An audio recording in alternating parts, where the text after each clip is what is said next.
我哋會成日有講有一句叫做時間就是金錢啦，咁好似係時間同埋金錢咧，就係我哋成日都要去諗嘅一樣嘢嚟嘅。喺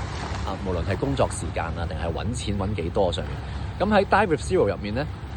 佢提出咗仲有另一樣嘢嘅，就係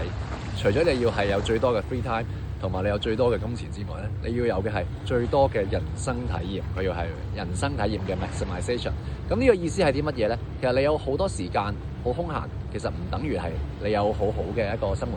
活嘅一個質素嘅。咁你要用嗰段時間嚟去做一啲經歷，做一啲事情，令到你有嗰個滿足感，嗰一下咧先至係較為重要嘅一個時間運用。咁同樣地啦，金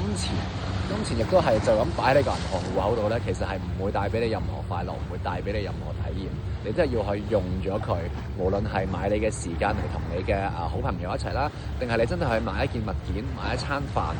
嚟 enjoy 㗎啦。咁其實都係要用咗佢嗰刻，先至有體驗到佢嗰個價值嘅。喺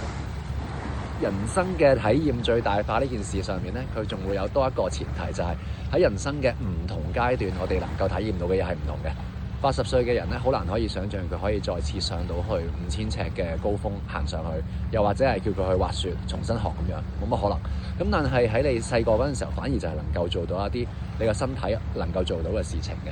咁所以喺我哋去諗翻，究竟我哋要花時間去工作啊，花時間去享樂啊，使唔使錢去做一件事情嘅時候，其實我哋都可以去諗下，究竟呢樣嘢有冇幫助到我哋喺而家呢一刻去做到人生嘅體驗最大化嘅。咁其實關於 Die with Zero 仲有好多其他嘅一啲 concept 都未分享嘅，咁我就下次再同大家講啦。